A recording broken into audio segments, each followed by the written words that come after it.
Very good morning dear students. ਬੇਟਾ ਜੀ ਜਿੱਦਾਂ ਕਿ ਤੁਹਾਨੂੰ ਪਤਾ ਹੈ ਕਿ ਹੁਣ ਸਾਡੀ 5ਵੀਂ 6ਵੀਂ 7ਵੀਂ 8ਵੀਂ ਜਮਾਤ ਵੀ ਸਕੂਲ ਵਿੱਚ ਆਉਣ ਲੱਗ ਪਈ ਹੈ ਅਤੇ ਨਾਲ ਨਾਲ ਜਿਹੜੀ ਨੌਨ ਬੋਰਡ ਕਲਾਸਿਸ ਹੈ ਉਹਨਾਂ ਦੀ ਡੇਟ ਸ਼ੀਟ ਵੀ ਆ ਗਈ ਹੈ, ਯਾਨੀ ਕਿ 7th ਔਰ 6th ਔਰ 9th ਦੀ।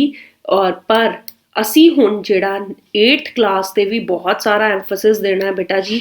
ਔਰ ਲੈਟ ਅਸ ਡਿਸਕਸ, ਇਹਦੇ ਵੀ ਰਿਡਿਊਸ ਸਿਲੇਬਸ 'ਚ ਬੱਚਿਆਂ ਨੂੰ ਬਹੁਤ ਪ੍ਰੋਬਲਮ ਆ ਰਹੀ ਹੈ ਅਤੇ ਆਪਾਂ ਮਤਲਬ ਜਿਹੜਾ ਹੈ ਇਹਦਾ ਰਿਡਿਊਸ ਜਿਹੜਾ ਸਿਲੇਬਸ ਹੈ ਉਹ ਪਹਿਲੇ ਤਾਂ ਤੁਹਾਡੇ ਨਾਲ ਮੈਂ ਉਹ ਡਿਸਕਸ ਕਰਨ ਜਾ ਰਹੀ ਹਾਂ ਜੀ। ਦੇਖੋ ਬੇਟਾ ਜੀ, ਜਿਹੜਾ ਪਹਿਲਾ ਚੈਪਟਰ ਹੈ ਐਜ਼ ਸੱਚ ਉਹਦੇ 'ਚ ਕੋਈ ਤਬਦੀਲੀ ਨਹੀਂ ਕੀਤੀ ਗਈ, ਯਾਨੀ ਫਸਲ ਉਤਪਾਦਨ ਅਤੇ ਪ੍ਰਬੰਧਨ। ਸੂਖਮ ਜੀਵ ਅਤੇ ਮਿੱਤਰ ਵਿੱਚ ਵੀ ਕੋਈ ਤਬਦੀਲੀ ਨਹੀਂ ਕੀਤੀ ਗਈ ਬੇਟਾ ਜੀ। ਤੀਜਾ ਚੈਪਟਰ ਸੰਸ਼ਲਿਤ ਰੇਸ਼ੇ ਅਤੇ ਪਲਾਸਟਿਕ ਪੂਰਾ ਅਧਿਆਇ ਕੱਟ ਦਿੱਤਾ ਗਿਆ ਹੈ, ਠੀਕ ਹੈ ਜੀ। ਪਦਾਰਥ, ਧਾਤਾਂ ਤੇ ਅਧਾਤਾਂ, ਜਿਹਦਾ ਤੁਹਾਡਾ ਅਗਲਾ ਟੈਸਟ ਹੈ ਜੀ, ਚੌਥੇ ਤੇ ਪੰਜਵੇਂ ਲੈਸਨ ਦਾ ਜਿਹੜਾ ਸਟੇਟ ਦਾ ਹੈ ਉਹ ਤੁਹਾਡਾ ਅਗਲਾ ਟੈਸਟ ਹੈ। ਉਹਦੇ ਵਿੱਚੋਂ ਤੁਸੀਂ ਜਿਹੜਾ ਧਾਤਾਂ ਤੇ ਅਧਾਤਾਂ ਦਾ 4.2 ਟੌਪਿਕ ਜਿਹੜਾ ਹੈ ਧਾਤਾਂ ਤੇ ਅਧਾਤਾਂ ਦੇ ਰਸਾਇਣਿਕ ਗੁਣ, ਉਹ ਨਹੀਂ ਕਰਨਾ ਹੈ ਜੀ, ਠੀਕ ਹੈ ਜੀ। ਜਿਹੜਾ ਪੰਜਵਾਂ ਚੈਪਟਰ ਹੈ ਕੋਲਾ ਤੇ ਪੈਟਰੋਲੀਅਮ, ਉਸ ਵਿੱਚ ਕੋਈ ਤਬਦੀਲੀ ਨਹੀਂ ਕੀਤੀ ਗਈ। ਜਲਨ ਅਤੇ ਲਾਟ ਜਿਹੜਾ ਟੌਪਿਕ ਹੈ 6.3, ਉਹਦੀਆਂ ਜੀ ਜਿਹੜੀਆਂ ਕਿਸਮਾਂ ਨੇ ਤੇ ਟੌਪਿਕ 6.7 ਯਾਨੀ ਬਾਲਣ ਯੋਗਤਾ ਉਹ ਕੱਟ ਦਿੱਤੇ ਗਏ ਨੇ। ਪੌਦਿਆਂ ਤੇ ਜੰਤੂਆਂ ਦਾ ਸੁਰੱਖਿਅਨ ਵਿੱਚ ਕੋਈ ਤਬਦੀਲੀ ਨਹੀਂ ਕੀਤੀ ਗਈ। ਸੈੱਲ ਬਣਤਰ ਅਤੇ ਕਾਰਜ ਕੋਈ ਤਬਦੀਲੀ ਨਹੀਂ ਕੀਤੀ ਗਈ। ਜੰਤੂਆਂ ਵਿੱਚ ਪ੍ਰਜਨਨ 'ਚ ਕੋਈ ਤਬਦੀਲੀ ਨਹੀਂ ਕੀਤੀ ਗਈ। 10ਵਾਂ ਚੈਪਟਰ ਕਿਸ਼ੋਰ ਅਵਸਥਾ ਪੂਰਾ ਅਧਿਆਇ ਘਟਾ ਦਿੱਤਾ ਗਿਆ ਜੀ। ਪਹਿਲੇ ਬੇਟਾ ਜੀ ਤੀਜਾ ਚੈਪਟਰ ਸੀ ਜਿਹੜਾ ਪੂਰਾ ਕੱਟਿਆ ਗਿਆ, ਫਿਰ ਕਿਹੜਾ ਚੈਪਟਰ ਹੋ ਗਿਆ ਜੀ 10ਵਾਂ, ਠੀਕ ਹੈ। ਬਲ ਅਤੇ ਦਾਬ ਵਿੱਚ ਕੋਈ ਤਬਦੀਲੀ ਨਹੀਂ ਕੀਤੀ ਗਈ। 12ਵੇਂ ਚੈਪਟਰ ਰਗੜ ਯਾਨੀ ਫ੍ਰਿਕਸ਼ਨ ਦੇ ਵਿੱਚ ਤਰਲ ਰਗੜ ਟੌਪਿਕ ਜਿਹੜਾ ਹੈ ਉਹ ਕੱਟ ਦਿੱਤਾ ਗਿਆ ਹੈ। ਧੁਨੀ ਚੈਪਟਰ ਟੌਪਿਕ 13.4 ਅਸੀਂ ਧੁਨੀ ਨੂੰ ਆਪਣੇ ਕੰਨਾਂ ਨਾਲ ਸੁਣਦੇ ਹਾਂ। ਟੌਪਿਕ 13.7 ਰੋਲਾ, ਸ਼ੋਰ ਅਤੇ ਸੰਗੀਤ। ਟੌਪਿਕ 13.8 ਸ਼ੋਰ ਪ੍ਰਦੂਸ਼ਣ, ਇਹ ਵੀ ਕੱਟ ਦਿੱਤੇ ਗਏ ਨੇ। ਬਿਜਲੀ ਧਾਰਾ ਤੇ ਰਸਾਇਣਿਕ ਪ੍ਰਭਾਵ 'ਚ ਕੋਈ ਤਬਦੀਲੀ ਨਹੀਂ ਹੈ। ਬਿਜਲੀ ਧਾਰਾ ਬੇਟਾ ਜਿਹਦਾ ਟੈਸਟ ਤੁਹਾਡਾ ਹੋ ਗਿਆ ਤੇ ਜਿਹਦਾ ਸੋਲਿਊਸ਼ਨ ਮੈਂ ਅੱਜ ਤੁਹਾਡੇ ਨਾਲ ਡਿਸਕਸ ਕਰਾਂਗੀ। 15ਵਾਂ ਚੈਪਟਰ ਜਿਹੜਾ ਹੈ ਕੁਝ ਕੁਦਰਤੀ ਘਟਨਾਵਾਂ ਪੂਰਾ ਕੱਟ ਦਿੱਤਾ ਗਿਆ ਹੈ ਜੀ। ਤੀਜਾ, 10ਵਾਂ, 15ਵਾਂ। ਪ੍ਰਕਾਸ਼ ਦੇ ਜਿਹੜੇ 16.7 ਟੌਪਿਕ ਹੈ, ਸਾਡੀਆਂ ਅੱਖਾਂ ਦੀ ਰਚਨਾ ਟੌਪਿਕ ਕੱਟਿਆ ਗਿਆ। ਅੱਖਾਂ ਦੀ ਦੇਖਭਾਲ ਟੌਪਿਕ ਕੱਟ ਦਿੱਤਾ ਗਿਆ। ਕਮਜ਼ੋਰ ਨਿਗਾਹ ਵਾਲੇ ਵਿਅਕਤੀ ਪੜ੍ਹ ਲਿਖ ਸਕਦੇ ਨੇ, ਇਹ ਟੌਪਿਕ ਕੱਟ ਦਿੱਤਾ ਗਿਆ। 16.10 ਬ੍ਰੇਲ ਪद्धति ਕੀ ਹੈ, ਇਹ ਟੌਪਿਕ ਵੀ ਟੋਟਲੀ ਜਿਹੜੇ ਹੈ ਕੱਟ ਦਿੱਤੇ ਗਏ ਹਨ। 17ਵਾਂ ਚੈਪਟਰ ਤਾਰੇ ਅਤੇ ਸੂਰਜੀ ਪ੍ਰਭਾਵ ਪੂਰਾ ਅਧਿਆਇ ਘਟਾਇਆ ਗਿਆ ਬੇਟਾ ਜੀ। ਬਾਰ-ਬਾਰ ਤੁਹਾਡੇ ਨਾਲ ਡਿਸਕਸ ਕਰ ਰਹੇ ਹਾਂ। ਤੀਜਾ, 10ਵਾਂ, 15ਵਾਂ, 17ਵਾਂ ਚੈਪਟਰ ਪੂਰੇ ਕੱਟ ਦਿੱਤੇ ਗਏ ਨੇ। ਔਰ 18ਵਾਂ ਤੇ 14ਵਾਂ ਚੈਪਟਰ ਜਿਹਦਾ ਤੁਹਾਡਾ ਕੀ ਸੀ ਜੀ, ਜਿਹਦਾ ਤੁਹਾਡਾ ਸਟੇਟ ਟੈਸਟ ਹੋ ਗਿਆ, ਹੁਣ ਮੈਂ ਉਹੀ ਤੁਹਾਡੇ ਨਾਲ ਡਿਸਕਸ ਕਰਨ ਜਾ ਰਹੀ ਹਾਂ। ਵੈਰੀ ਇੰਪੋਰਟੈਂਟ ਸੀ ਕੁਐਸਚਨ ਸਟੇਟ ਟੈਸਟ ਦੇ ਵਿੱਚ, ਔਰ ਪੂਰੀ ਉਮੀਦ ਹੈ ਇਹਨਾਂ 'ਚ ਪੇਪਰ 'ਚ ਕੁਐਸਚਨ ਆਉਣਗੇ। ਪਹਿਲਾ ਕੁਐਸਚਨ ਸੀ ਵੀਕਲੀ ਟੈਸਟ ਸੀ ਜਿਹੜਾ ਤੁਹਾਡਾ 8 ਜਨਵਰੀ ਨੂੰ ਹੋਇਆ। ਵੀਨਾ ਨੇ ਪੜ੍ਹਿਆ ਕਿ ਕੁਝ ਪਦਾਰਥ ਬਿਜਲੀ ਦੇ ਸੁਚਾਲਕ ਹੁੰਦੇ ਹਨ। ਬੇਟਾ ਸੁਚਾਲਕ ਕੀ, ਗੁੱਡ ਕੰਡਕਟਰ, ਯਾਨੀ ਕਿ ਜਿਨ੍ਹਾਂ 'ਚੋਂ ਬਿਜਲੀ ਜਿਹੜੀ ਹੈ ਪਾਸ ਹੋ ਸਕਦੀ ਹੈ, ਅਤੇ ਕੁਝ ਪਦਾਰਥ ਬਿਜਲੀ ਦੇ ਕੁਚਾਲਕ ਹੁੰਦੇ ਨੇ, ਬੈਡ ਕੰਡਕਟਰ, ਯਾਨੀ ਜਿਨ੍ਹਾਂ ਕੋਲ ਬਿਜਲੀ ਨਹੀਂ ਲੰਘ ਸਕਦੀ। ਹੇਠਾਂ ਲਿਖਿਆ ਵਿੱਚੋਂ ਕਿਹੜਾ ਪਦਾਰਥ ਬਿਜਲੀ ਦਾ ਸੁਚਾਲਕ ਹੈ? ਤਾਂਬਾ ਜਿਹਨੂੰ ਆਪਾਂ ਕਹਿੰਦੇ ਕਾਪਰ, ਚਾਂਦੀ ਜਿਹਨੂੰ ਆਪਾਂ ਕਹਿੰਦੇ ਸਿਲਵਰ, ਲੋਹਾ ਜਿਹਨੂੰ ਆਪਾਂ ਕਹਿੰਦੇ ਆਇਰਨ, ਤੇ ਉਪਰੋਕਤ ਸਾਰੇ। Veena has read that some substances are good conductor of electricity where are some are bad conductor among the following which substance is good conductor of electricity? copper, silver, iron K all of above। ਤਾਂ ਬੇਟਾ ਜੀ ਤੁਹਾਨੂੰ ਪਤਾ ਹੈ ਕਿ ਇਹ ਸਾਰੇ ਧਾਤਾਂ ਜਿਹੜੀਆਂ ਹੁੰਦੀਆਂ ਹੈ ਉਹ ਬੇਸਿਕਲੀ ਜਿਹੜੀਆਂ ਗੁੱਡ ਕੰਡਕਟਰ ਆਫ ਇਲੈਕਟ੍ਰਿਸਿਟੀ ਹੁੰਦੀਆਂ, ਤੇ ਇਹਦਾ ਮਤਲਬ ਇਹਦਾ ਆਨਸਰ ਆਏਗਾ ਉਪਰੋਕਤ ਸਾਰੇ, all of above, ਠੀਕ ਹੈ ਜੀ। ਸੈਕਿੰਡ ਕੁਐਸਚਨ ਸੀ, ਅੱਜ ਰੋਹਿਤ ਨੂੰ ਪਤਾ ਲੱਗਿਆ ਕਿ ਪੁਰਾਣੇ ਸਮਿਆਂ ਵਿੱਚ ਲੋਕ ਇੱਕ ਯੰਤਰ ਨਾਲ ਦਿਸ਼ਾ ਦਾ ਪਤਾ ਲਗਾਉਂਦੇ ਸੀ ਜੀ। ਦਿਸ਼ਾ ਦਾ ਆਪਾਂ ਯੰਤਰ ਦੇ ਨਾਲ ਪਤਾ ਲਗਾਉਂਦੇ ਸੀ, ਤਾਂ ਉਸ ਯੰਤਰ ਦਾ ਅਸੀਂ ਨਾਂ ਦੱਸਣਾ ਹੈ। Today Rohit came to know that in an ancient times people used to device a detect direction। what was device called? voltmeter, ammeter, magnetic compass, all of above। ਬੇਟਾ ਜੀ ਵੋਲਟਮੀਟਰ ਨਾਲ ਤੁਹਾਨੂੰ ਪਤਾ ਅਸੀਂ ਵੋਲਟੇਜ ਨਾਪਦੇ ਹਾਂ, ਪੋਟੈਂਸ਼ੀਅਲ ਡਿਫਰੈਂਸ ਨਾਪਦੇ ਹਾਂ, ਤੇ ਐਮੀਟਰ ਦੇ ਨਾਲ ਅਸੀਂ ਕਰੰਟ ਨਾਪਦੇ ਹਾਂ, ਤੇ ਚੁੰਬਕੀ ਸੂਈ ਦੇ ਨਾਲ ਅਸੀਂ ਕੀ ਕਰਦੇ ਹਾਂ, ਦਿਸ਼ਾ ਜਿਹੜੀ ਉਹ ਨਾਪਦੇ ਸੀ, ਯਾਨੀ ਕਿ ਮੈਗਨੈਟਿਕ ਕੰਪਸ ਦੇ ਨਾਲ ਆਪਾਂ ਦਿਸ਼ਾ ਦਾ ਪਤਾ ਲਗਾਉਂਦੇ ਸੀ। ਮਨੀਸ਼ ਨੇ ਅੱਜ ਬਿਜਲੀ ਧਾਰਾ ਦੇ ਵੱਖ-ਵੱਖ ਪ੍ਰਭਾਵਾਂ ਬਾਰੇ ਪੜ੍ਹਿਆ। ਬਿਜਲੀ ਬਲਬ ਬਿਜਲੀ ਧਾਰਾ ਦੇ ਕਿਸ ਪ੍ਰਭਾਵ ਤੇ ਆਧਾਰਿਤ ਹੈ? ਤਾਪਨ, ਚੁੰਬਕੀ, ਰਸਾਇਣਿਕ, ਉਪਰੋਕਤ ਸਾਰੇ। Manish today read about various effects of electric current.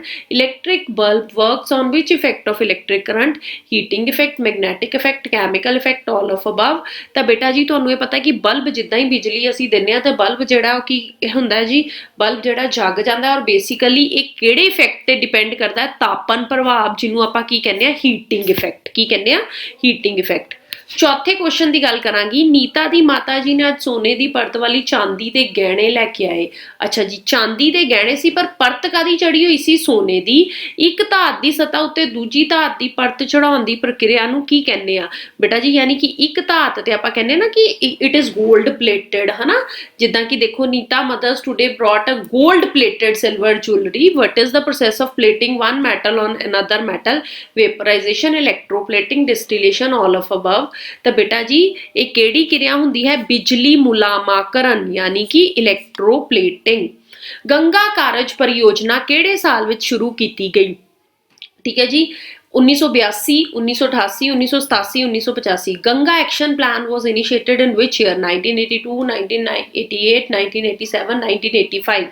ਤਾਂ ਬੇਟਾ ਜੀ ਜਿਹੜਾ ਗੰਗਾ ਪਲਾਨ ਸੀ ਉਹ 1985 ਚ ਸ਼ੁਰੂ ਕੀਤਾ ਗਿਆ। ਕਦੋਂ ਸ਼ੁਰੂ ਕੀਤਾ ਗਿਆ? 1985 ਚ। ਸਿਕਸਥ ਕੁਐਸਚਨ ਸੀ, ਕਿਹੜੀ ਹਰਾ ਘਰ ਗੈਸ ਨਹੀਂ ਹੈ? ਮੀਥੇਨ, ਕਾਰਬਨ ਡਾਈਆਕਸਾਈਡ, ਨਾਈਟ੍ਰੋਜਨ, ਜਲ ਵਾਸ਼ਪ। Which of the following is not green house effect gas? That is methane, carbon dioxide, nitrogen, water vapour. बेटा जी इस क्वेश्चन च बच्चे क्यों कंफ्यूज होए? बिकॉज जो उन्होंने बुक्स ते है उत्थे जल वाष्प की जगह जिहड़ी ऑप्शन दिती हुई है वो सल्फर डाइऑक्साइड की दिती हुई है, जिहड़ी कि एक हरा गैस जिहड़ी हुंदी है, मतलब हरा घर गैस हुंदी है। बेटा जल वाष्प भी किते इस गल नूं जिहड़ा है ਉਹ ਹਰਾ ਘਰ ਗੈਸ ਨੂੰ ਪ੍ਰਭਾਵ ਕਰਦਾ ਹੈ। ਇਸ ਲਈ ਜਿਹੜਾ ਸਾਡਾ ਉੱਤਰ ਆਣਾ ਸੀ ਉਹ ਆਣਾ ਸੀ ਨਾਈਟ੍ਰੋਜਨ। ਸਾਡਾ ਉੱਤਰ ਕੀ ਆਣਾ ਸੀ? ਨਾਈਟ੍ਰੋਜਨ। ਊਰਜਾ ਦਾ ਨਾਂ ਨਵਯੋਗ ਸਰੋਤ ਕੀ ਹੈ? ਜਲ ਊਰਜਾ, ਪੌਣ ਊਰਜਾ, ਸੂਰਜੀ ਊਰਜਾ, ਪਥਾਟੀ ਬਾਲਣ। Which is the non renewable source of energy? Non renewable ਕੀ? ਜਿਹੜਾ ਦੁਬਾਰਾ ਪ੍ਰਾਪਤ ਨਹੀਂ ਹੋ ਸਕਦਾ। ਆਪਾਂ ਬਹੁਤ ਕਹਿੰਦੇ ਆ ਕਿ ਤੁਸੀਂ ਜੀ ਬੇਟਾ ਕੋਲਾ ਨਾ ਵੇਸਟ ਕਰੋ, ਡੀਜ਼ਲ ਨਾ ਵੇਸਟ ਕਰੋ, ਪੈਟਰੋਲ ਨਾ ਵੇਸਟ ਕਰੋ। ਤਾਂ ਉਹ ਬੇਸਿਕਲੀ ਕੀ ਹੈ? ਪਥਾਟੀ ਬਾਲਣ, ਫੋਸਿਲ ਫਿਊਜ਼, ਜਿਹਦੇ ਵਿੱਚ ਸਾਡੇ ਕੋਲ ਕੀ ਆ ਜਾਂਦਾ ਜੀ? ਕੋਲ, ਪੈਟਰੋਲੀਅਮ, ਜਿਹੜਾ ਕਿ ਤੁਹਾਡਾ 5ਵਾਂ ਚੈਪਟਰ ਹੈ। ਠੀਕ ਹੈ ਜੀ, ਪੈਟਰੋਲੀਅਮ। ਠੀਕ ਹੈ, ਤੇ ਇਹ ਸਾਰੇ ਫੋਸਿਲ ਫਿਊਲਸ ਚ ਆ ਜਾਂਦੇ ਨੇ। 8th ਗੱਲ ਕਰਾਂਗੀ, ਕਿਹੜੇ ਰਸਾਇਣ ਦੀ ਵਰਤੋਂ ਪਾਣੀ ਸ਼ੁੱਧ ਕਰਨ ਲਈ ਕੀਤੀ ਜਾਂਦੀ ਹੈ? Iodine, copper sulphate, chlorine, caustic soda. Which chemical is used to purify water? Iodine, copper sulphate, chlorine ਕੇ ਕਾਸਟਿਕ ਸੋਡਾ। ਤਾਂ ਬੇਟਾ ਜੀ ਕਲੋਰੀਨ ਦੀ ਆਪਾਂ ਵਰਤੋਂ ਕਰਦੇ ਹਾਂ। ਬਹੁਤ ਇੰਪੋਰਟੈਂਟ ਕੁਐਸਚਨ ਹੈ, ਕਲੋਰੀਨ ਦੀ ਆਪਾਂ ਕਿਉਂ ਵਰਤੋਂ ਕਰਦੇ ਹਾਂ? ਕਿਉਂਕਿ ਨਾ ਇਹ ਆਮ ਪੁੱਛਿਆ ਜਾਂਦਾ ਕਿ ਕਿਹਦੀ ਆਪਾਂ ਵਰਤੋਂ ਕਰਦੇ ਹਾਂ ਕਿ ਪਾਣੀ ਸ਼ੁੱਧ ਹੋ ਜਾਏ? ਕਲੋਰੀਨ ਦੀ। ਠੀਕ ਹੈ। 9th ਕੁਐਸਚਨ ਹੈ, शुद्ध हवा ते प्रदूषित हवा विच दो अंतर स्पष्ट करो। बेटा जी बहुत ही सौखा सी, 2 नंबर का क्वेश्चन सी ये, है ना। जेडे अगले क्वेश्चन किन्ने सी? 2 × 6 12 दे। ठीक है, एक पासे तुसी की लिखनी सी जी शुद्ध हवा, ठीक है, यानी कि तुसी की लिखना सी प्योर एयर, ते दूजे पासे तुसी की लिखनी सी पोल्यूटेड हवा, जिन्हों तुसी की कह दिंदे हो? प्रदूषित हवा। की कह दिंदे हो जी? प्रदूषित हवा, ਜਿਹਨੂੰ ਤੁਸੀਂ ਕੀ ਕਹਿ ਦਿੰਦੇ ਹੋ? Polluted air. ਠੀਕ ਹੈ, ਹੁਣ ਸਭ ਤੋਂ ਪਹਿਲਾ ਡਿਫਰੈਂਸ ਕੀ ਹੋਇਆ ਜੀ? ਸਭ ਤੋਂ ਪਹਿਲਾ ਡਿਫਰੈਂਸ ਤੇ ਇਹ ਹੋਇਆ ਕਿ ਜਿਹੜੀ ਹਵਾ, ਸ਼ੁੱਧ ਹਵਾ ਹੁੰਦੀ ਹੈ ਜੀ, ਸਾਫ਼ ਹੁੰਦੀ ਹੈ। ਠੀਕ ਹੈ, ਬਿਲਕੁਲ ਕਲੀਨ ਹੁੰਦੀ ਹੈ ਤੇ ਪਾਰਦਰਸ਼ੀ ਹੁੰਦੀ ਹੈ। ਯਾਨੀ ਕਿ ਸ਼ੁੱਧ ਹਵਾ ਕੀ ਹੁੰਦੀ ਹੈ? ਸਾਫ਼ ਅਤੇ ਪਾਰਦਰਸ਼ੀ। ਤੁਸੀਂ 2 ਅੰਤਰ ਵੀ ਲਿਖਦੇ ਤਾਂ ਤੁਹਾਨੂੰ ਫੁੱਲ ਮਾਰਕਸ ਮਿਲ ਜਾਣੇ ਆ, ਜਦ ਕਿ ਇਹ ਹੁੰਦੀ ਹੈ ਗੰਦੀ। ਠੀਕ ਹੈ, ਤੇ ਇਹ ਕੀ ਹੁੰਦੀ ਹੈ? ਪਾਰਭਾਸ਼ੀ, मतलब it shows clear नहीं दिखता, unclear ਹੁੰਦੀ ਹੈ। this is clear, this is unclear। ठीक है, ਅਨਕਲੀਅਰ। ਅੱਛਾ ਜੀ, ਅੱਗੇ ਧੂਆਂ ਅਤੇ ਇਹਦੇ ਵਿੱਚ ਜਿਹੜੀ ਸ਼ੁੱਧ ਹਵਾ ਹੈ ਉਹਦੇ ਵਿੱਚ ਧੂਆਂ ਅਤੇ ਧੂੜ ਕਣ ਨਹੀਂ ਦਿਖਾਈ ਦਿੰਦੇ। ਧੂਆਂ ਅਤੇ ਧੂੜ ਕਣ ਯਾਨੀ ਡਸਟ ਪਾਰਟੀਕਲਸ ਜਿਹੜੇ ਹੈ ਨਹੀਂ ਦਿਖਾਈ ਦਿੰਦੇ, ਹਨਾ, ਨਹੀਂ ਦਿਖਾਈ ਦਿੰਦੇ। ਜਦ ਕਿ ਜਿਹੜੀ ਅਸ਼ੁੱਧ ਹਵਾ ਜਾਂ ਪ੍ਰਦੂਸ਼ਿਤ ਹਵਾ ਹੈ ਉਸ ਵਿੱਚ ਇਹ ਦਿਖਾਈ ਦਿੰਦੇ ਨੇ, ਉਸ ਵਿੱਚ ਇਹ ਦਿਖਾਈ ਦਿੰਦੇ ਨੇ। ਠੀਕ ਹੈ ਬੇਟਾ ਜੀ, ਤੁਸੀਂ ਇਹਨੂੰ ਲਿਖ ਸਕਦੇ ਹੋ ਇੰਗਲਿਸ਼ 'ਚ, dust particles is scene in the polluted air whereas dust particle is not seen in the pure air। ठीक है जी, उस तो बाद ਵੈਸੇ ਤਾਂ ਤੁਸੀਂ ਦੋ ਡਿਫਰੈਂਸ ਲਿਖਦੇ ਤਾਂ ਤੁਹਾਨੂੰ ਫੁੱਲ ਮਾਰਕਸ ਮਿਲ ਜਾਣੇ ਸੀ, ਪਰ ਮੈਂ ਤੁਹਾਨੂੰ ਥੋੜਾ ਜਿਹਾ ਇੱਕ ਡਿਫਰੈਂਸ ਹੋਰ ਦਿਖਾ ਰਹੀ ਹਾਂ ਕਿ ਪੇਪਰ 'ਚ ਕਈ ਵਾਰੀ ਆਪਾਂ ਭੁੱਲ ਜਾਂਦੇ ਆ। ਇਹਦੀ ਕੋਈ ਸਮੈਲ ਨਹੀਂ ਹੁੰਦੀ, ਨੋ ਸਮੈਲ, ਕੋਈ ਗੰਧ ਨਹੀਂ ਹੁੰਦੀ, ਠੀਕ ਹੈ, ਜਦਕਿ ਇਹਦੀ ਸਮੈਲ ਹੁੰਦੀ ਹੈ। ਹੋਰ ਇੱਕ ਡਿਫਰੈਂਸ ਤੁਸੀਂ ਲਿਖ ਸਕਦੇ ਹੋ ਕਿ ਇਹ 'ਚ ਸੂਖਮ ਜੀਵ ਮੌਜੂਦ ਨਹੀਂ ਹੁੰਦੇ, ਜਿਹਨੂੰ ਆਪਾਂ ਇੰਗਲਿਸ਼ 'ਚ ਕਹਿੰਦੇ ਮਾਈਕਰੋ ਆਰਗੈਨਿਜ਼ਮ।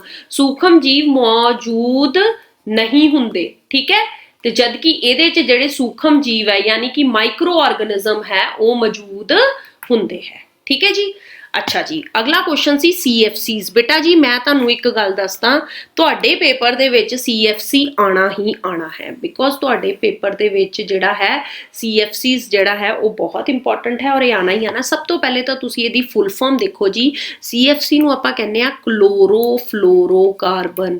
ਕਲੋਰੋਫਲੋਰੋਕਾਰਬਨ ਇੰਗਲਿਸ਼ 'ਚ ਵੀ ਮੈਂ ਲਿਖਾਂਗੀ, ਠੀਕ ਹੈ ਜੀ। ਆ ਦੇਖੋ, ਕਾਰਬਨ ਨੂੰ ਆਪਾਂ ਪੰਜਾਬੀ 'ਚ ਤਾਂ ਸਿੰਪਲ ਲਿਖ ਦਿੰਦੇ ਆ, ਕਲੋਰੋ ਨੂੰ ਇੰਗਲਿਸ਼ ਲਿਖਦੇ ਆ ਇੱਦਾਂ ਤੇ ਫਲੋਰੋ ਨੂੰ ਲਿਖਦੇ ਆ ਇੱਦਾਂ, ਠੀਕ ਹੈ ਜੀ। Chlorofluorocarbon very important. ਬੇਟਾ ਜੀ ਬੇਸਿਕਲੀ ਇਹ ਕੀ ਹੈ ਜੀ, ਇਹਦੀ ਤੁਸੀਂ ਲਿਖਣਾ ਸਿਰਫ 2 ਪੁਆਇੰਟ, ਕਿਉਂਕਿ 2 ਨੰਬਰ ਦਾ ਕੁਐਸਚਨ ਹੈ, ਤੁਸੀਂ ਪੁਆਇੰਟਸ ਵੀ ਬਣਾ ਸਕਦੇ ਹੋ ਕਿ ਜਿਹੜੀ CFCs ਹੈ ਇਸ ਦੀ ਵਰਤੋਂ ਆਪਾਂ ਕਿੱਚ ਕਰਦੇ ਆ। ਇਸ ਦੀ ਵਰਤੋਂ ਆਪਾਂ ਕਰਦੇ ਆ ਜੀ ਰੈਫਰੀਜਰੇਟਰ 'ਚ, ਠੀਕ ਹੈ ਜੀ। ਕਿਹਦੇ 'ਚ ਕਰਦੇ ਆ ਜੀ? ਰੈਫਰੀਜਰੇਟਰ 'ਚ, ਏਅਰ ਕੰਡੀਸ਼ਨ 'ਚ, ਏਅਰ ਕੰਡੀਸ਼ਨਰ 'ਚ ਅਤੇ ਏਅਰ ਕੰਡੀਸ਼ਨਰਾਂ 'ਚ ਅਤੇ ਐਰੋਸੋਲ ਫੁਹਾਰ ਵਿੱਚ ਵੀ ਯੂਜ਼ ਕਰ ਸਕਦੇ ਹੋ ਤੁਸੀਂ। ਦੂਜੀ ਗੱਲ ਤੁਸੀਂ ਕੀ ਲਿਖਣੀ ਹੈ ਕਿ ਜਿਹੜਾ CFCs ਹੈ ਇਹ ਵਾਤਾਵਰਨ 'ਚ ਜਿਹੜੀ ਓਜ਼ੋਨ ਹੈ ਨਾ ਉਸ ਨੂੰ ਨਸ਼ਟ ਕਰਦੇ ਨੇ। ਵਾਤਾਵਰਨ 'ਚ ਜਿਹੜੀ ਓਜ਼ੋਨ ਲੇਅਰ ਹੈ ਉਸ ਨੂੰ ਕੀ ਕਰਦੇ ਨੇ? ਨਸ਼ਟ ਕਰਦੇ ਨੇ, ਉਸ ਨੂੰ ਨਸ਼ਟ ਕਰਦੇ ਨੇ। ਬੇਟਾ ਜੀ ਜਿਹੜਾ 1 ਨੰਬਰ ਤੇ ਤੁਸੀਂ ਕੀ ਕਰਨਾ, ਤੁਸੀਂ ਉਹਦੀ ਫੁੱਲ ਫਾਰਮ ਲਿਖਣੀ ਕਿ CFC ਦੀ ਫੁੱਲ ਫਾਰਮ ਕੀ ਹੈ? ਕਲੋਰੋਫਲੋਰੋਕਾਰਬਨ। ਦੂਜੇ ਨੰਬਰ ਤੇ ਤੁਸੀਂ ਕੀ ਲਿਖਣਾ ਕਿ ਇਹਦੀ ਵਰਤੋਂ ਕਿੱਥੇ ਹੁੰਦੀ ਹੈ ਜੀ? ਰੈਫਰੀਜਰੇਟਰ ਅਤੇ ਏਅਰ ਕੰਡੀਸ਼ਨਰਾਂ 'ਚ। ਤੀਜੇ ਨੰਬਰ ਤੇ ਤੁਸੀਂ ਕੀ ਲਿਖਣਾ ਕਿ CFCs ਵਾਤਾਵਰਨ ਦੀ ਓਜ਼ੋਨ ਨੂੰ ਕੀ ਕਰਦੇ ਆ ਜੀ? ਨਸ਼ਟ ਕਰਦੇ ਨੇ, ਠੀਕ ਹੈ ਬੇਟਾ ਜੀ। ਤੁਹਾਨੂੰ 2 ਨੰਬਰ ਪੂਰੇ ਮਿਲ ਜਾਣਗੇ। ਅਗਲਾ ਜਿਹੜਾ ਕੁਐਸਚਨ ਹੈ CFCs ਅਤੇ CO ਦਾ ਪੂਰਾ ਨਾਮ ਕੀ ਹੈ? 11th ਕੁਐਸਚਨ ਦਾ ਹੱਲ ਮੈਂ ਕਰਨ ਜਾ ਰਹੀ ਹਾਂ ਜੀ। CFCs ਦਾ ਜਿਹੜਾ ਪੂਰਾ ਨਾਮ ਹੈ ਮੈਂ ਹੁਣੇ ਕਰਾ ਚੁੱਕੀ ਹਾਂ, ਕਲੋਰੋਫਲੋਰੋਕਾਰਬਨ। ਕੀ ਕਰਾ ਚੁੱਕੀ ਹਾਂ ਜੀ ਤੁਹਾਨੂੰ? ਕਲੋਰੋਫਲੋਰੋਕਾਰਬਨ, ਠੀਕ ਹੈ। ਤੇ CO ਕੀ ਹੈ ਜੀ? CO ਹੈ ਜੀ ਕਾਰਬਨ ਮੋਨੋਆਕਸਾਈਡ। ਬੇਟਾ ਜੀ ਇਹ ਫਾਰਮੂਲਾ ਹੀ ਪੁੱਛ ਲਿਆ, ਤੇ ਜੇ ਬਾਈ ਚਾਂਸ CO2 ਪੁੱਛਦੇ ਤਾਂ ਫਿਰ ਕੀ ਹੋਣਾ ਸੀ? ਫਿਰ ਹੋਣਾ ਸੀ ਕਾਰਬਨ ਡਾਈਆਕਸਾਈਡ, ਠੀਕ ਹੈ ਜੀ। ਫਿਰ ਕੀ ਹੋਣਾ ਸੀ? ਕਾਰਬਨ ਡਾਈਆਕਸਾਈਡ, ਠੀਕ ਹੈ। ਅੱਛਾ ਜੀ, ਅੱਗੇ ਮੈਂ 12th ਕੁਐਸਚਨ ਦੀ ਗੱਲ ਕਰਨ ਜਾ ਰਹੀ ਹਾਂ। ਹਵਾ ਪ੍ਰਦੂਸ਼ਣ ਤੋਂ ਕੀ ਭਾਵ ਹੈ? 2 ਹਵਾ ਪ੍ਰਦੂਸ਼ਕਾਂ ਦੇ ਨਾਮ ਲਿਖੋ। ਬੇਟਾ ਜੀ ਹਵਾ ਪ੍ਰਦੂਸ਼ਣ ਕੀ ਹੈ? ਹਵਾ ਪ੍ਰਦੂਸ਼ਣ ਕੀ ਹੈ ਜੀ? ਹਵਾ ਵਿੱਚ ਠੋਸ ਕਣ, ਗੈਸ ਅਤੇ ਹੋਰ ਪ੍ਰਦੂਸ਼ਕਾਂ ਦੀ ਮੌਜੂਦਗੀ ਨੂੰ ਆਪਾਂ ਬੇਸਿਕਲੀ ਜਿਹੜੇ ਸਾਡੇ ਜੀਵ ਜੰਤੂ ਹੈ ਜਾਂ ਜਿਹੜੇ ਬਨਸਪਤੀ ਉਸ ਨੂੰ ਨੁਕਸਾਨ ਪਹੁੰਚਾਉਂਦੇ ਹਨ ਉਹਨੂੰ ਆਪਾਂ ਹਵਾ ਪ੍ਰਦੂਸ਼ਣ ਕਹਿ ਦਿੰਦੇ ਆ। ਮੈਂ ਤੁਹਾਡੇ ਲਈ ਲਿਖਾਂਗੀ ਕਿ ਹਵਾ ਵਿੱਚ ਜਿਹੜੇ ਠੋਸ ਕਣ ਹੈ ਜਾਂ ਗੈਸਾਂ ਹੈ, ਠੋਸ ਕਣ, ਗੈਸਾਂ ਅਤੇ ਹੋਰ ਪ੍ਰਦੂਸ਼ਕਾਂ ਦੀ ਜਿਹੜੀ ਮੌਜੂਦਗੀ ਹੈ ਉਹਨਾਂ ਨੂੰ ਆਪਾਂ ਕੀ ਕਹਿੰਦੇ ਆ? ਉਹਨਾਂ ਨੂੰ ਆਪਾਂ ਕੀ ਕਹਿੰਦੇ ਆ ਜਿਸ ਨਾਲ ਜਿਹੜੇ ਸਾਡੇ ਜੀਵ ਜੰਤੂ ਹੈ, ਜਿਸ ਨਾਲ ਮਨੁੱਖ, ਜੀਵ ਜੰਤੂ ਅਤੇ ਬਨਸਪਤੀ ਦਾ ਨੁਕਸਾਨ ਹੁੰਦਾ ਨਾ, ਜੀਵ ਜੰਤੂ ਅਤੇ ਬਨਸਪਤੀ ਜਿਹੜੀ ਹੈ ਉਸ ਨੂੰ ਨੁਕਸਾਨ ਪਹੁੰਚਦਾ ਹੈ, ਠੀਕ ਹੈ ਜੀ। ਤਾਂ ਉਹਨੂੰ ਆਪਾਂ ਕਹਿੰਦੇ ਆ ਕਿ ਬੇਸਿਕਲੀ ਜਿਹੜਾ ਹੈ ਉਹ ਸਾਡਾ ਹਵਾ ਪ੍ਰਦੂਸ਼ਣ ਹੈ। ਕੋਈ 2 에ਅਰ ਪੋਲਿਊਟੈਂਟਸ ਦੇ ਨਾਮ ਲੈਣੇ ਆ ਤਾਂ ਬੇਟਾ ਜੀ ਸਭ ਤੋਂ ਵੱਧ ਜਿਹੜਾ 에ਅਰ ਪੋਲਿਊਟੈਂਟ ਹੈ ਤੁਹਾਨੂੰ ਯਾਦ ਕਰਨ ਦੀ ਲੋੜ ਨਹੀਂ ਪਏਗੀ। CFCs ਲਿਖ ਸਕਦੇ ਹੋ, ਕਾਰਬਨ ਮੋਨੋਆਕਸਾਈਡ ਲਿਖ ਸਕਦੇ ਹੋ, ਸਲਫਰ ਡਾਈਆਕਸਾਈਡ ਲਿਖ ਸਕਦੇ ਹੋ, ਠੀਕ ਹੈ। ਇਹ ਸਾਰੇ ਜਿਹੜੇ ਹਵਾ ਪ੍ਰਦੂਸ਼ਣ ਹੈ, ਗੱਡੀਆਂ ਤੋਂ ਨਿਕਲ ਰਿਹਾ ਧੂਆਂ ਵਿੱਚ ਬੇਸਿਕਲੀ ਸਲਫਰ ਡਾਈਆਕਸਾਈਡ ਹੁੰਦਾ ਹੈ, ਮੋਨੋਆਕਸਾਈਡ ਹੁੰਦੀ ਹੈ, ਠੀਕ ਹੈ ਜੀ। ਚਲੋ ਜੀ, ਅਗਲਾ ਕੁਐਸਚਨ ਕੀ ਸੀ? ਕੀ ਸ਼ੁੱਧ ਪਾਣੀ ਬਿਜਲੀ ਦਾ ਚਾਲਕ ਹੈ? ਜੇ ਨਹੀਂ ਹੈ ਤਾਂ ਇਸ ਨੂੰ ਚਾਲਕ ਬਣਾਉਣ ਲਈ ਅਸੀਂ ਕੀ ਕਰ ਸਕਦੇ ਹਾਂ? ਬੇਟਾ ਜੀ ਦੇਖੋ 2 ਪਾਰਟ ਹੈ ਕੁਐਸਚਨ ਦੇ, ਠੀਕ ਹੈ। ਇਹਦਾ ਮਤਲਬ ਇਹ 2 ਨੰਬਰ ਦਾ ਕੁਐਸਚਨ ਹੈ। ਪਹਿਲੇ ਨੰਬਰ ਤੇ ਲਿਖਣਾ ਹੈ ਕਿ ਕੀ ਸ਼ੁੱਧ ਪਾਣੀ ਬਿਜਲੀ ਦਾ ਚਾਲਕ ਹੈ? ਨਹੀਂ, ਸ਼ੁੱਧ ਪਾਣੀ ਬਿਜਲੀ ਦਾ ਚਾਲਕ ਨਹੀਂ ਹੈ। ਸ਼ੁੱਧ ਪਾਣੀ ਬਿਜਲੀ ਦਾ ਚਾਲਕ ਨਹੀਂ ਹੈ, ਠੀਕ ਹੈ। ਤੇ ਦੂਜੇ ਨੰਬਰ ਤੇ ਤੁਸੀਂ ਕੀ ਲਿਖ ਸਕਦੇ ਹੋ? ਜੇ ਨਹੀਂ ਤਾਂ ਇਸ ਨੂੰ ਚਾਲਕ ਬਣਾਉਣ ਲਈ ਅਸੀਂ ਕੀ ਕਰ ਸਕਦੇ ਹਾਂ ਜੀ? ਇਹ ਨਹੀਂ ਚਾਲਕ ਤੇ ਇਸ ਨੂੰ ਚਾਲਕ ਬਣਾਉਣ ਲਈ ਅਸੀਂ ਕੀ ਕਰ ਸਕਦੇ ਹਾਂ ਜੀ? ਇਸ ਨੂੰ ਚਾਲਕ ਬਣਾਉਣ ਲਈ ਅਸੀਂ ਇਹ 'ਚ ਐਸਿਡ ਦੀਆਂ ਕੁਝ ਬੂੰਦਾਂ ਪਾ ਸਕਦੇ ਹਾਂ। ਐਸਿਡ ਲਾਈਕ ਸਲਫਿਊਰਿਕ ਐਸਿਡ ਦੀਆਂ ਕੁਝ ਬੂੰਦਾਂ ਪਾ ਸਕਦੇ ਹਾਂ, ਠੀਕ ਹੈ ਜੀ। ਸਲਫਿਊਰਿਕ ਐਸਿਡ ਦੀਆਂ ਕੁਝ ਬੂੰਦਾਂ ਪਾ ਸਕਦੇ ਹਾਂ। ਠੀਕ ਹੈ ਜੀ। ਚਲੋ ਜੇ ਤੁਸੀਂ ਐਸਿਡ ਦੀਆਂ ਬੂੰਦਾਂ ਪਾਓਗੇ ਤਾਂ ਉਹ ਆਇਨਸ ਬਣ ਜਾਣਗੇ ਤਾਂ ਜਿਹੜਾ ਤੁਹਾਡਾ ਪਾਣੀ ਉਹ ਚਾਲਕ ਬਣ ਜਾਏਗਾ। 14th ਕੁਐਸਚਨ ਸੀ ਕਿ ਤੇਜ਼ ਵਰਖਾ ਸਮੇਂ ਲਾਈਨਮੈਨ ਦੇ ਲਈ ਬਾਹਰਲੀ ਮੁੱਖ ਲਾਈਨਾਂ ਦੀ ਬਿਜਲੀ ਤਾਰਾਂ ਦੀ ਮੁਰੰਮਤ ਕਰਨਾ ਸੁਰੱਖਿਅਤ ਹੁੰਦਾ ਹੈ। ਵਿਆਖਿਆ ਕਰੋ। Is it safe for electrician to carry out electrical repair outer during heavy downpour? Why? Explain why ਕਿ ਇਹ ਸਹੀ ਹੈ ਕਿ ਨਹੀਂ ਹੈ। ਤਾਂ ਬੇਟਾ ਜੀ ਵਰਖਾ ਦੇ ਪਾਣੀ ਵਿੱਚ ਜਿਹੜੀ ਬਿਜਲੀ ਦੀ ਮੁਰੰਮਤ ਕਰਨਾ ਜੀ ਨਹੀਂ ਸਹੀ। ਕਿਉਂ ਨਹੀਂ ਸਹੀ? ਕਿਉਂਕਿ ਜਿਹੜਾ ਮੀਂਹ ਦਾ ਪਾਣੀ ਹੈ ਨਾ ਉਹ ਬਿਜਲੀ ਦਾ ਚਾਲਕ ਹੁੰਦਾ ਹੈ ਨਾ, ਤੇ ਉਹ ਬਿਜਲੀ ਦਾ ਚਾਲਕ ਹੁੰਦਾ ਹੈ ਤੇ ਇਸ ਲਈ ਉਹਨੂੰ ਈਜ਼ੀਲੀ ਜਿਹੜਾ ਲਾਈਨਮੈਨ ਹੈ ਉਹਨੂੰ ਬਿਜਲੀ ਦੇ ਚਾਲਕ ਨੂੰ ਉਹਨੂੰ ਕੀ ਹੋ ਜਾਣਗੇ, ਇਸ ਦੇ ਨਾਲ ਲਾਈਨਮੈਨ ਨੂੰ ਜਿਹੜਾ ਹੈ ਬਿਜਲੀ ਦਾ ਬਹੁਤ ਝਟਕਾ ਲੱਗ ਸਕਦਾ ਹੈ। ਬਿਜਲੀ ਦਾ ਕੀ ਲੱਗ ਸਕਦਾ ਹੈ ਜੀ? ਬਿਜਲੀ ਦਾ ਕੀ ਲੱਗ ਸਕਦਾ ਹੈ? ਬਿਜਲੀ ਦਾ ਝਟਕਾ ਲੱਗ ਸਕਦਾ ਹੈ, ਯਾਨੀ ਕਿ ਇਲੈਕਟ੍ਰਿਕ ਸ਼ੌਕ ਲੱਗ ਸਕਦਾ ਹੈ। ਇਸ ਲਈ ਜਿਹੜਾ ਲਾਈਨਮੈਨ ਹੈ ਉਸ ਨੂੰ ਜਿਹੜਾ ਹੈ ਮੀਂਹ ਵਾਲੇ ਦਿਨ ਜਿਹੜੀ ਹੈ ਉਸ ਦੀ ਮੁਰੰਮਤ ਨਹੀਂ ਕਰਨੀ ਚਾਹੀਦੀ। ਠੀਕ ਹੈ ਬੇਟਾ ਜੀ, ਇਹ ਤੁਹਾਡਾ ਸੀਗਾ ਸਿਲੇਬਸ ਔਰ ਵੈਰੀ ਇੰਪੋਰਟੈਂਟ ਸਿਲੇਬਸ ਸੀ ਤੁਹਾਡਾ, ਜਿਹਨੂੰ ਮੈਂ ਤੁਹਾਡੇ ਨਾਲ ਡਿਸਕਸ ਕੀਤਾ। ਬੇਟਾ ਜੀ ਮੇਰੀ ਗੱਲ ਸੁਣੋ, ਹੁਣ ਜਿਹੜਾ ਹੈ ਤੁਹਾਡਾ 8th ਕਲਾਸ ਦਾ ਬਹੁਤ ਇੰਪੋਰਟੈਂਟ ਚੀਜ਼ਾਂ ਸ਼ੁਰੂ ਹੋ ਗਈਆਂ ਹੈ। ਵੀਕਲੀ ਟੈਸਟ ਸ਼ੁਰੂ ਹੋ ਗਏ ਨੇ, ਇਹਨਾਂ ਦੀ ਤਿਆਰੀ ਕਰੋ। ਦੇਖੋ 2 ਲੈਸਨਸ ਦੀ ਤੁਹਾਡੀ ਤਿਆਰੀ ਹੋ ਗਈ ਹੈ।